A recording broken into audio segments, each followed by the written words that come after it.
So in its essence, the intelligent content marketing model is a disruption model that anyone can apply to their business, and just that alone will allow them to stand out in their marketplace, because it's a very new concept that very few service providers or business owners are using, actually. Is that correct? It is, and it's essentially predicated on an acute understanding of what your customer actually needs. So if you deliver everything that your customer actually needs, and recognise that within what it is that you're delivering, there will be something that represents the new value that's being exchanged. So for example, when we started out, we deliberately chose to move into one particular segment of our market, which we knew was not being properly serviced because of our understanding of the marketplace and the providers in it. That meant that we were going to focus on individuals who had immigration problems.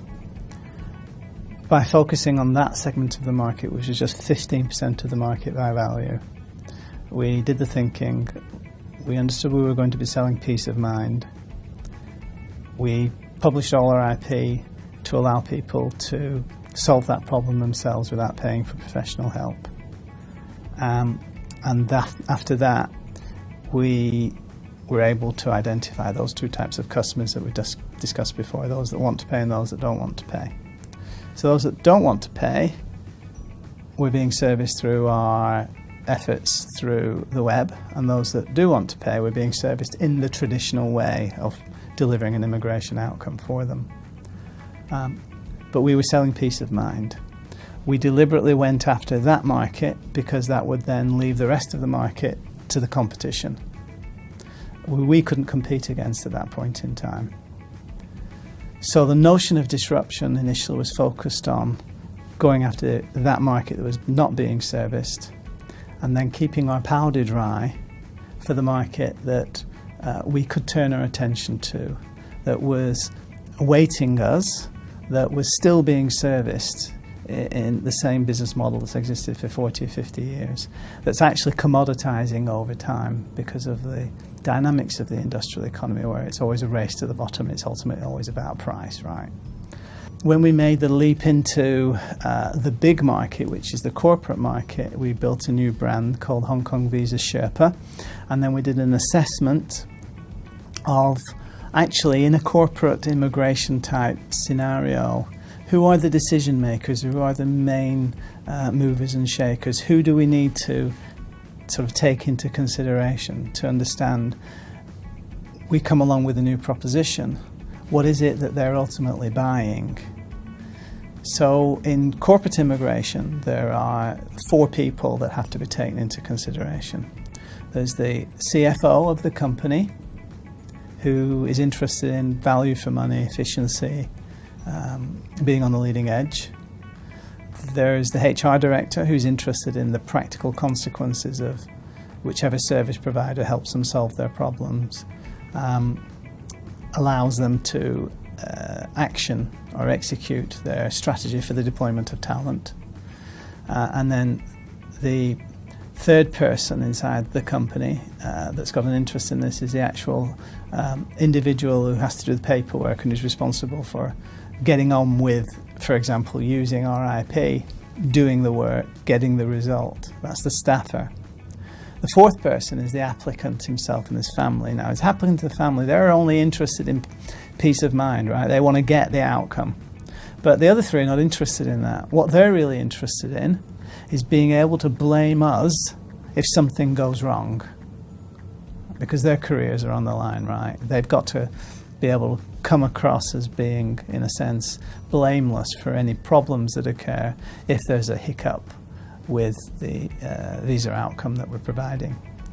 So knowing that we're creating a situation whereby they are buying from us the ability to blame us if something goes wrong, and we're delivering to them a proposition that allows them to kind of do all the work themselves, do all the paperwork themselves because of the way our content proposition is put forward.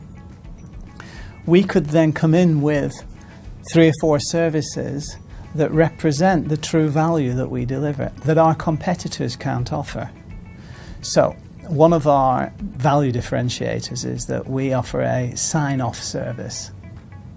So ultimately what that means is that you can use all our free resources on the web if you're a company with more than 100 employees. Your staffer in the company can do all the paperwork, take on all the expense associated with administering and managing and getting ready for submitting your application. But then using all our tools, kits, templates, processes, the whole kit and caboodle, they can prepare an application ready for submission to the immigration department. They then send that to us, and we allocate 1 hour of our time to reviewing that file and then saying, yes, that's ready for submission, it will get approved. So we sign off on it.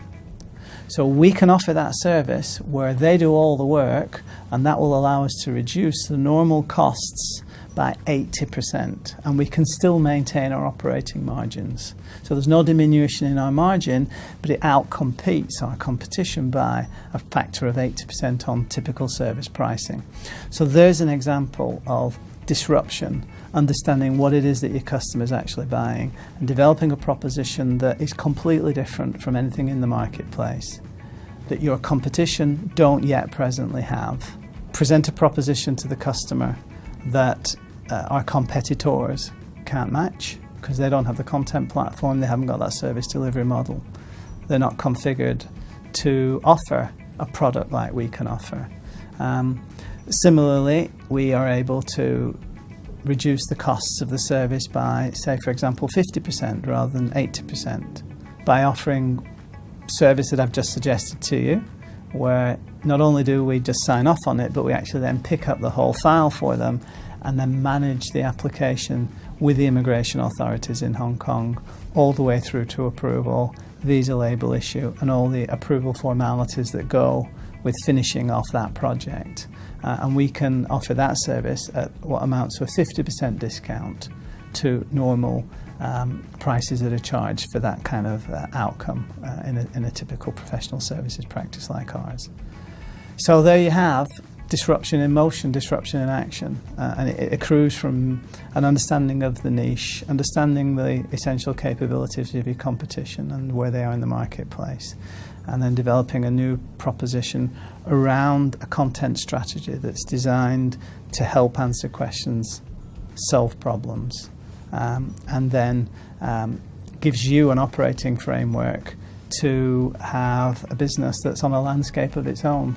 So you've gone from being, as I was, essentially a non-entity in the marketplace, having dropped out for a few years, coming back into it with no capital invested, just an appreciation of the marketplace, very cost-effective tools that are available, to propagate your content proposition, and then having developed a series of services that are unique unto you and actually are configured in such a way that they are an irresistible proposition for the customer.